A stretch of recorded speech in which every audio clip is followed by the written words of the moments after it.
Hello दोस्तों, आप सभी का winner academy teaching classes YouTube channel पर फिर से एक बार स्वागत है। आज हम लोग क्लास 10 संस्कृत का चौथा चैप्टर का हिंदी अर्थ पढ़ेंगे।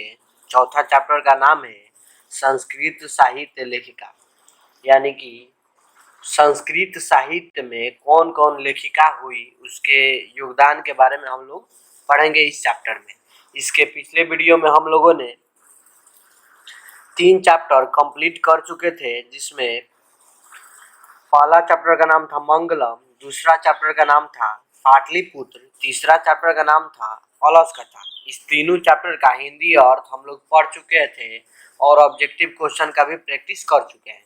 अगर आप लोग वो वीडियो नहीं देखे हैं तो उस वीडियो को जाकर संस्कृत के प्लेलिस्ट में जाकर देख लीजिए।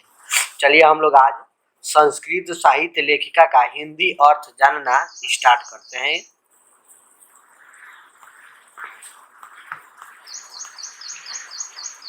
देखिए, संस्कृत साहित्य लेखिका, इसका हिंदी अर्थ हुआ संस्कृत साहित्य में लेखिका, यानी कि संस्कृत साहित्य है उसमें लेखिका, यानी कि लेखिका कौन कौन लेखिका हुई उसके बारे में हम लोग पढ़ेंगे। चलिए स्टार्ट करते हैं हिंदी अर्थ पढ़ना। हिंदी अर्थ ही ध्यान में रखिएगा, क्योंकि आपके क्वेश्चन इसी से बनते हैं पेपर में, ऑब्जेक्टिव और सब्जेक्टिव मिलाकर। तो चलिए हम लोग हिंदी अर्थ पर विशेष ध्यान देंगे।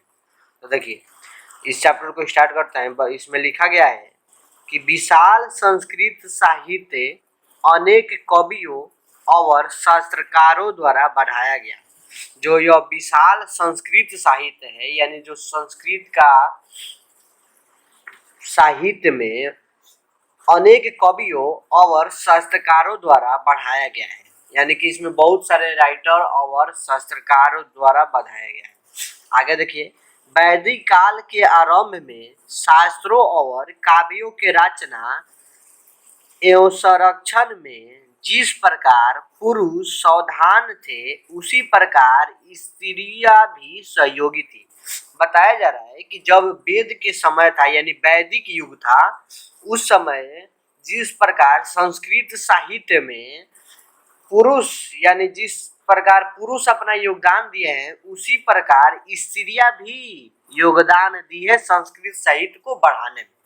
आगे देखिए, वैदिक युग में मंत्रों की रचना न केवल ऋषि बल्कि ऋषिका भी करती थी। बताया जा रहा है कि जब वेद का काल था, यानी वैदिक युग था, उस समय संस्कृत साहित्य में न केवल मंत्र की रचना केवल ऋषि लोग किए हैं, बल्कि ऋषिका भी करती थी।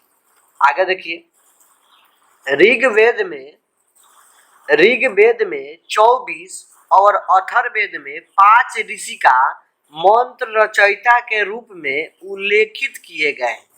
जो ऋग्वेद है उसमें 24 ऋषिका और अथर्ववेद में 5 ऋषिका मंत्र रचयिता के रूप में उल्लेखित किए गए हैं। यानी कि ऋग्वेद में कितनी ऋषिका मंत्र लिखे हैं, तो ऋग्वेद में याद रखिए, ऑब्जेक्टिव में पूछा जाएगा 24 और अथर्ववेद में कितना, 5। मोस्ट इंपोर्टेंट कर लीजिएगा। आगे देखिए, जैसे यमी, अपाला, उर्वशी, इंद्राणी, बगाम्भरी इत्यादि।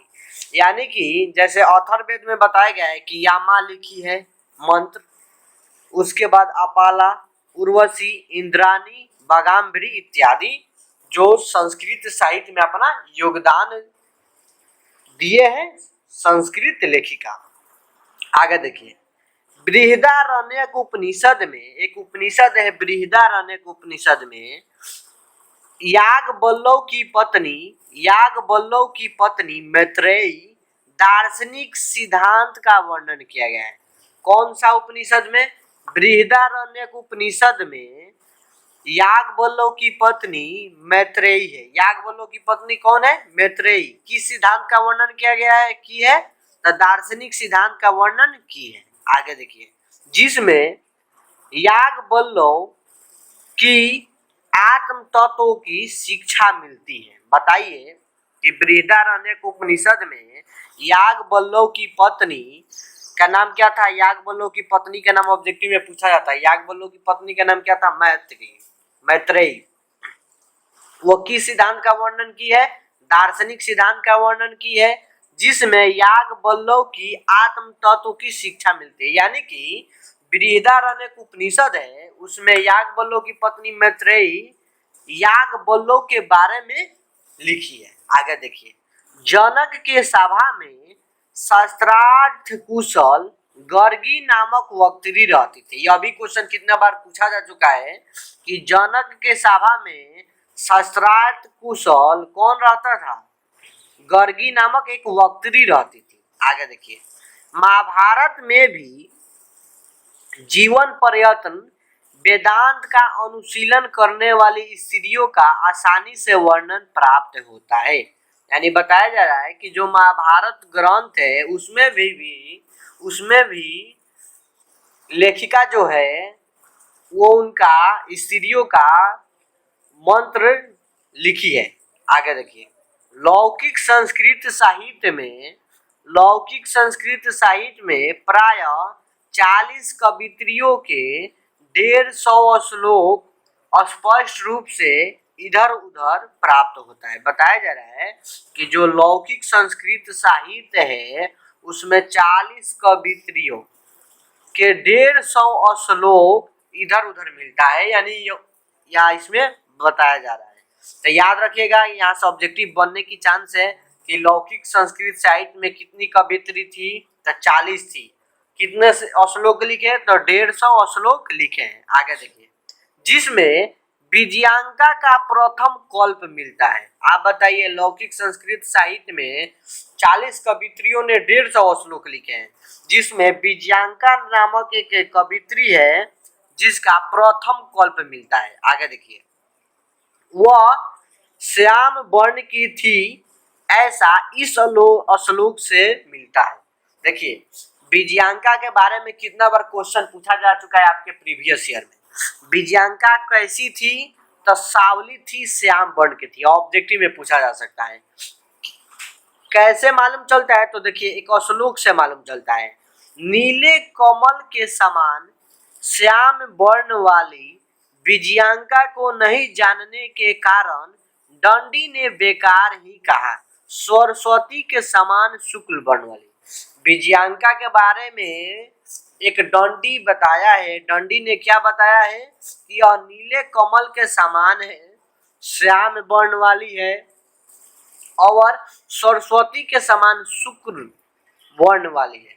यानी कि इनका पूछा जा सकता है यहाँ सब्जेक्टिव कि विजयांका श्याम वर्ण की थी, यानी सावली थी। यह किसने कहा? तो यह किसने बोला है? दंडी ने बताया है। याद रखिएगा, ऑब्जेक्टिव कितना बार पूछा जा चुका है। आगे देखिए, उनका समय 8वीं शताब्दी अनुमान किया जाता है। विजयांका कितनी शताब्दी की थी? 8वीं शताब्दी की थी। याद रखिएगा, चालुक्य वंश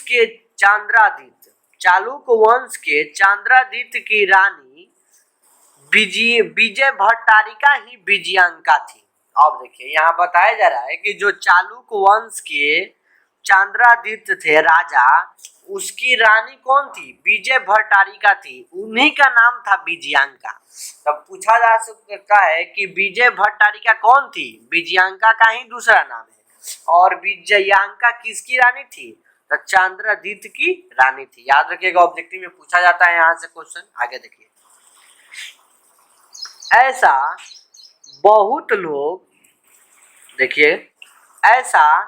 बहुत लोग मानते हैं और कुछ शिला भट्टारिका, देव कुमारिका, रामध्रम्बा आदि दक्षिण भारतीय संस्कृत लेखिकाओं के स्पष्ट श्लोक प्रसिद्ध है। जैसे दक्षिण भारत के कुछ संस्कृत लेखिका हुई, कौन कौन हुई? तो शिला भट्टारिका, देव कुमारिका इत्यादि जो दक्षिण भारत के संस्कृत लेखिका के श्लोक प्रसिद्ध है। याद रखिएगा, ऑप्शन यहाँ से बन सकता है कि दक्षिण भारत के संस्कृत लेखिका का 2 नाम लिखे, 2 संस्कृत लेखिकाओं का नाम बताए। तो कौन कौन थी? याद रखिएगा, शिला भट्टारिका, देव कुमारिका। आगे देखिए, विजयनगर विजयनगर राज्य के राजा संस्कृत भाषा के संरक्षण के लिए जो प्रयास किए थे वो अज्ञात ही है। उनके अंतःपुर में संस्कृत रचना के कुशल रानियां थी। देखिए विजयनगर राज्य था एक, वहां के राजा संस्कृत भाषा के संरक्षण के लिए बहुत प्रयास किए और उनका जो बहुत सारे नियम बनाए वो अभी तक भी उल्लेखित किया गया है। उनके अंतःपुर में यानी कि उनके राज्य में संस्कृत रचना में कुशल रानियां थी, यानी कि उनके जो राज्य था उसमें संस्कृत के लिए बहुत कुशल रानियां थी, यानी संस्कृत साहित्य को बढ़ाने के लिए बहुत सारे रानियां थी। अब देखिए कोम्पन राय की 14वीं शताब्दी, याद रखिएगा कोम्पन राय की 14वीं शताब्दी, रानी गंगा देवी मधुरा विजयम नामक महाकाव्य अपने स्वामी मदुरई विजय घट नाम का आश्रय लेकर रचना की। यानी यहाँ बताया जा रहा है कि जो कोम्पन राय की कौवी शताब्दी है, 14वीं शताब्दी है। उनकी रानी का नाम क्या था? गंगा देवी। ऑब्जेक्टिव में पूछा जाता है मधुरा विजयम नामक महाकाव्य लिखी। पूछा जा सकता है कि मधुरा विजयम नामक महाकाव्य कौन लिखी? तो कोम्पन राय की पत्नी और कोम्पन राय की रानी कौन थी? गंगा देवी, वही लिखी थी। किसके लिए लिखी थी? अपने स्वामी कोम्पन राय के लिए लिखी थी। विजय घट नाम का आश्रय लेकर रचना की। आगे देखिए उनमें अलंकारों का समन्वय आकर्षण है। आगे देखिए उन्हीं के राज में 16वीं शताब्दी में कोम्पन राय की कौवी शताब्दी थी? 14वीं शताब्दी। फिर उन्हीं के राज में यानी कोम्पन राय के ही राज में 16वीं शताब्दी में शासन करने वाले अच्युत राय की रानी तिरुम्बलम्बा वरदाम्बिका परिणे नामक चंपुक महाकाव्य की रचना की। अब देखिए 14वीं शताब्दी में कोम्पन राय की पत्नी कौन थी? गंगा देवी। गंगा देवी क्या लिखी थी? मधुरा विजयम नामक महाकाव्य लिखी थी। फिर उन्हीं के राज में 16वीं शताब्दी में एक राजा हुए अच्युत राय। उनकी रानी का नाम क्या था? उनकी रानी का नाम था तिरुम्बलम्बा। वह वरदाम्बिका परिणे नामक चंपुक महाकाव्य का रचना की। आगे देखिए वहाँ संस्कृत गद्य की छठा और समस्त पदावली तथा ललित पद विन्यास बहुत सुंदर है, बताया जा रहा है। आगे देखिए संस्कृत साहित्य में प्रयुक्त दीर्घतम समस्त पद वहीं प्राप्त होता है। यानी कहाँ से प्राप्त होता है जी? जो कौन थे? चंपुक महाकाव्य के जो रचयिता किसने की थी? चंपुक महाकाव्य की रचना तिरुमलम्बा की थी। किसकी पत्नी थी? अच्युत राय की पत्नी थी। उन्हीं के राज्य में संस्कृत साहित्य में प्रयुक्त दीर्घतम पद वहीं प्राप्त होता है। आगे देखिए आधुनिक समय में संस्कृत लेखिकाओं में पंडिता छामाराव, मोस्ट इंपोर्टेंट क्वेश्चन यहाँ से बनता है कि आधुनिक समय में संस्कृत लेखिकाओं में पंडिता छामाराव, इनका जन्म 1890 में हुआ था, 1953 में मृत्यु हुई था, नामक विदुषी बहुत प्रसिद्ध हुई। आधुनिक समय में पूछा जाएगा कि आधुनिक समय में संस्कृत साहित्य लेखिका का एक नाम बताइए, तो कौन थी? पंडिता छामाराव नामक विदुषी बहुत प्रसिद्ध हुई। उन्होंने अपने पिता शंकर पांडुरंग पंडित की महान विद्वता पर जीवन चरितम शंकर चरितम की रचना की। याद रखिएगा यहाँ से क्वेश्चन पूछा जाएगा कि शंकर चरितम की रचना किसने की? पंडिता छामाराव। क्योंकि अपने पिता के महान विद्वता पर, उनके पिता का नाम क्या था? शंकर पांडुरंग पंडित था। उन्हीं के विद्वता पर जीवन चरित्र शंकर चरितम की रचना की। आगे देखिए गांधी दर्शन से प्रभावित होकर वह सत्याग्रह, गीता, मीरा, लहरी, काठामुक्तावली, विचित्र परिषद यात्रा, ग्राम ज्योतिष इत्यादि गद और पद की रचना की। यानी ने वहाँ गांधी दर्शन से कौन, पंडिता छामाराव। पंडिता छामाराव कौन थी? आधुनिक संस्कृत लेखिका थी। वह गांधी दर्शन से प्रभावित होकर सत्याग्रह नामक बुक लिखी, संस्कृत में लिखी। गीता, मीरा, काठामुक्तावली, विचित्र परिषद यात्रा, ग्राम ज्योतिष इत्यादि अनेक गद और पद ग्रंथों की रचना की। कौन की? तो पंडिता छामाराव। अब देखिए, वर्तमान काल में लेखन कलाओं में कवित्री पुष्पा दीक्षित, वनमाला भावालकर, मिथिलेश कुमारी आदि दिनानुदिन यानी दिन प्रतिदिन संस्कृत साहित्य को पूरा करते हैं। यानी आज भी जो लेखिका है वह वर्तमान में भी संस्कृत साहित्य को पूरा करते हैं। यानी उसमें कोई ना कोई वर्ड लिखते ही रहता है, यानी कोई लेख लिखते रहते हैं। उनका नाम क्या था वर्तमान काल में? अभिन जो है संस्कृत लेखिका में, तो जैसे पुष्पा दीक्षित, वनमाला भावालकर, मिथिलेश कुमारी मिश्र, मिथिलेश कुमारी इत्यादि जो वर्तमान काल के संस्कृत कवित्री है, जो लेखिका है, जो संस्कृत साहित्य को पूरा करते हैं।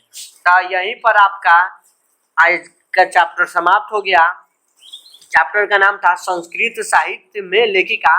इससे संस्कृत साहित्य में कितने सारे लेखिका, उनके योगदान के बारे में हम लोग पढ़े, और इसका हिंदी अर्थ ही ध्यान रखिए, क्योंकि आपके जो पेपर बनता है हिंदी अर्थ से ही ज्यादा ऑब्जेक्टिव क्वेश्चन पूछा जाएगा। अगर प्रीवियस ईयर का पेपर उठाकर देखिएगा तो टोटल क्वेश्चन ही आपको मिल जाएगा यही नोट्स से। तो चलिए 2-4 क्वेश्चन कैसे पूछे जाते हैं उसका रूप देख लेते हैं, टाइप देख लेते हैं, और 2-4 क्वेश्चन प्रैक्टिस कर लेते हैं ऑब्जेक्टिव में कैसे पूछे जाते हैं। चलिए स्टार्ट करते हैं। ऑब्जेक्टिव क्वेश्चन स्टार्ट करते हैं संस्कृत साहित्य लेखिका का। तो जो अभी हम लोग पढ़े हैं उसी से ऑब्जेक्टिव है। देखिए, छामाराव, पर इस छामाराव बोला गया है, इसका पूरा नाम क्या है इनका? पंडिता छामाराव। पंडिता छामाराव किस काल के लेखक है यानी लेखिका है? बताइए किस काल के है? आधुनिक काल के। अभी हम लोग पढ़े थे, तो option A is right answer. Next question देखिए, पुरुषों और नारियों के सहयोग में किसकी गाड़ी चलती है? बताइए, पुरुषों और नारियों के सहयोग से किसकी गाड़ी चलती है? समाज की चलती है। Option D is right answer. आगे नेक्स्ट क्वेश्चन देखिए, कोम्पन राय की रानी कौन थी? देखिए, कोम्पन राय की रानी कौन थी? तो गंगा देवी थी। कोम्पन राय की रानी कौन थी? गंगा देवी। इनका समय कौआ था? 14वीं शताब्दी था। कोम्पन राय का समय कितना था? 14वीं शताब्दी था, और इनकी रानी का नाम गंगा देवी था। आगे देखिए, इंद्राणी का वर्णन किस वेद में है? बताइए, इंद्राणी का वर्णन किस वेद में है? अथर्ववेद में, ऋग्वेद में, सामवेद में, और नन ऑफ दीज है। तो याद रखिएगा, इंद्राणी हम लोग पढ़े किस वेद में? तो आपको अथर्ववेद में पढ़े थे। तो option A is right answer. Next question देखिए, लहरी की लेखिका कौन है? तो बताइए, मीरा लहरी जो नामक बुक है उसकी लेखिका कौन है? तो पंडिता छामाराव। पंडिता छामाराव क्या क्या लिखा थी, क्या क्या लिखी थी? तो लिखी थी आपको सत्याग्रह, मीरा लहरी, बहुत सारे बुक लिखी थी। तो इसमें ऑप्शन कौन सा है? मीरा लहरी जो बुक है उसकी लेखिका कौन है? तो Pandita Kshamarao. Option D is right answer. Next देखिए, संस्कृत साहित्य लेखिका पाठ में किसके महत्व का वर्णन किया गया है? बताइए, संस्कृत साहित्य जो पाठ है उसमें किसके बारे में लिखा गया है? लेखिका यानी औरतों के बारे में लिखा गया है। Option D is right answer. Next देखिए, आधुनिक संस्कृत साहित्य लेखिका में कौन प्रसिद्ध है? आधुनिक में Pandita Kshamarao. Option A is right answer. Shankar Charitam की रचना किसने की? बताइए, शंकर चरितम जो है उसकी रचना कौन की थी? पंडिता छामाराव। और क्यों की थी? अपने पिता, उनका पिता का नाम क्या था? शंकर पांडुरंग पंडित, उन्हीं के महान विद्वता पर की थी। तो देखिए, पंडिता छामाराव ऑप्शन डी में है, option D is right answer. Next question देखिए, लौकिक संस्कृत साहित्य में 40 कवित्रियों के प्रथम कल्प मिलता है। प्रथम कल्प मिलता है, वो किसका प्रथम कल्प मिलता था? तो अभी हम लोग पढ़े थे विजयांका का मिलता है, तो option B is right answer. Next question देखिए, ऋग्वेद में कितने महिलाओं का वर्णन मिलता है? तो ऋग्वेद में कितने महिलाओं का वर्णन मिलता है? 24।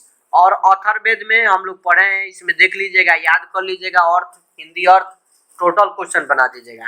अथर्ववेद में कितने महिलाओं का मिलता है वर्णन? तो 5। अथर्ववेद में 5 और ऋग्वेद में 24, याद रखिएगा। नेक्स्ट क्वेश्चन देखिए, अथर्ववेद में कितनी महिलाओं का वर्णन है? तो बताइए कितना, अभिनव बताए। तो ऑप्शन 5, यानी कि 5 महिलाओं का वर्णन ऋग अथर्ववेद में मिलता है। आगे देखिए, अच्युत राय की रानी कौन थी? अच्युत राय की रानी का नाम क्या था? तिरुमलंबा। हिंदी अर्थ याद रखिए, बन जाएगा सभी क्वेश्चन। आगे देखिए, किस युग में मंत्रों की दार्शिका न केवल ऋषि बल्कि ऋषिका भी थी? बताइए किस युग में, कौन सा युग था जिसमें ऋषि भी मंत्र लिखे संस्कृत में और ऋषिका भी लिखे? तो कौन सा युग था? वैदिक युग था।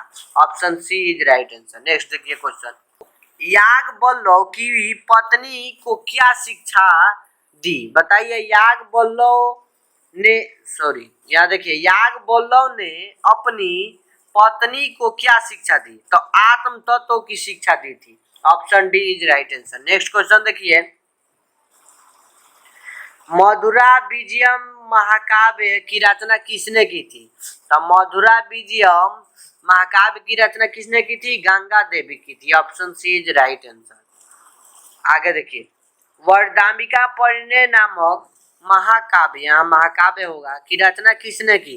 तो वरदाम्बिका परिणय नामक महाकाव्य की रचना किसने की थी? तो याद रखिए, वरदाम्बिका परिणय नामक महाकाव्य की रचना तिरुमलंबा ने की थी। हिंदी जो अर्थ है संस्कृत का टोटल याद रखिएगा, टोटल क्वेश्चन उसी से है। आगे देखिए, option B is right answer. Next question देखिए, जनक की सभा में शस्त्रार्थ कुशल कौन विदुषी रहती थी? तो गर्गी नामक वक्त्री रहती थी। Option B is right answer. सभी संस्कृत अर्थ से ही क्वेश्चन पूछे जाते हैं। तो चलिए, यहाँ पर ऑब्जेक्टिव क्वेश्चन इसी तरह से पूछा जाता है। ऑब्जेक्टिव क्वेश्चन भी हम लोग प्रैक्टिस कर लिए। सबसे मेन इंपॉर्टेंट है आपको क्या याद करना है? यह जो संस्कृत अर्थ है इसको याद करना। अगर जो संस्कृत अर्थ याद कर लीजिएगा, सभी क्वेश्चन आप लोग बना दीजिएगा, ये हमारा गारंटी है, इसी से क्वेश्चन बनता है। तो चलिए, आज का लेक्चर यहीं पर समाप्त करते हैं। वीडियो अच्छा लगे तो लाइक शेयर और कमेंट करना न भूलें, और इस वीडियो को ज़्यादा से ज़्यादा शेयर करें। चलिए, जय हिंद।